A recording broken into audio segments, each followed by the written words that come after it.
এটা ভাঙনের উপায় হলো এই যে এইভাবে এইভাবে হাত দিয়ে হাত এই যে এইভাবে বসতে হবে এই যে এইভাবে হ্যাঁ এই যে একবারই করতেছি এইভাবে। বুঝতে পারছেন সবাই? দেখেন আবার ব্যায়াম মানে কারো যদি এই নার্ভের জন্য এই ক্লোটোস হয়ে যায়, ক্লোটোস আমি বলি একটু সহজ করে দিই, ছবিটা দেখেন একটু সহজ করে দিই।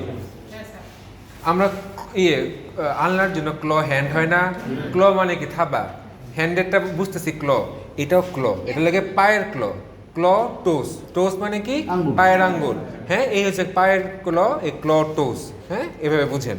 এখন দেখেন হাত যেরকম হয় ঠিক এরকমই কিন্তু হয়ে যাচ্ছে।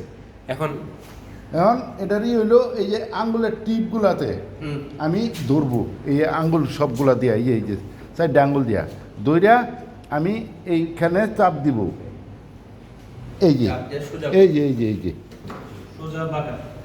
সোজা বাঁকা, এবং সোজা করে কিছুক্ষণ ধরে রাখবো আবার বাঁকাবো, সোজা করে ধরে রাখবো আবার বাঁকাবো, মানে এই যে এইটা যাতে ফিক্সড না হয়ে যায়, অন্তত হাঁটতে গেলে যাতে আঙ্গুলটা নড়াচড়া করে এই জায়গায় জোড়া যেন ফিক্সড হয়ে যায়। তাহলে জোড়া যদি ফিক্সড হয়ে যায় এখানে, তাহলে অবশ্যই এই নখ এই যে এই পর্যন্ত খাইয়ে আলাবো, দেখবেন বেশিরভাগ রুগী করি, আর এনু গা হবো, আর এই যে এইখানে গা হবে দ্রুত, কারণ এই যে হাইপার এক্সটেন্ড হয়ে গেল, এই বনের মাথাগুলো সব বাইরেই হলো এরকম, এটা যখন বেঁকে গেল তখন এই আরের মাথাগুলো এই প্রমিনেন্ট হয়ে গেল না, মানে হাঁটার ক্ষেত্রে এই জায়গায় বাইজা হতো না বেশি, এই কারণে।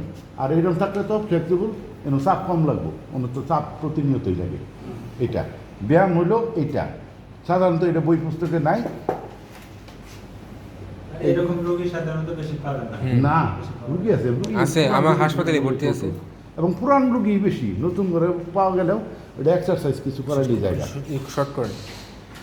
আর পা তবদা হইল, তাহলে এই তবদা পা তো সবসময় হাঁটবো, হাঁটুন লাগতো না মানুষের, তাহলে এই পায়ের জন্য পায়ের 1 নম্বর কথা পেডিং নেই, পায়ের মাংস শুকাই গেছে। 2 নম্বর কথা তবদা পাও সবসময় হাঁটাচেরা করবো, পায়ের উপর চাপ পড়বো, কোনো কিছু খোঁচা না লাগলেও ঘা হয়ে যাবো, কারণটা কি ওই যে মাংসের পেডিং নাই, দ্বিতীয়ত আপনার ওই পাউডার তবদা সে টের পাবে না। তার কারণে বড় ট্রিটমেন্ট হলো আমাদের এখান থেকে MCR শো পাওয়া যায়, জুতা MCR শো, সবাই নাম শুনছেন? Microcellular rubber, MCR full meaning microcellular rubber. এই রাবারের বৈশিষ্ট্য কি, বিশেষত এটা ছোট ছোট সেল মানে কুশ থাকে, আবার কিছু ইলাস্টিসিটিও থাকে রাবার, আর হলো এই কুশের মাঝখানে যে ফাঁকা থাকে এগুলা এক জায়গায় চাপ করলে এই বাতাসটা সব দিকে সরে যায়, তার মানে এই জায়গায় আমার চাপ করলে এই চাপটা এক জায়গায় না থেকে লোকালাইজড জায়গায় না থেকে ডিসেন্ট্রালাইজড হয়ে যায়, ফলে আমার ওই জায়গায় চাপটা একটু কমে হচ্ছে। এই কারণে আমাদের MCR জাতীয় শো। আরেকটা হলো এই জুতাটা আমরা এই করে পাওয়ার মাপে পাও যেরকম ডিফন্ড হয় এরকম জুতা দিই, আপনারা MCR শো দেখছেন সবাই, দিচ্ছেন।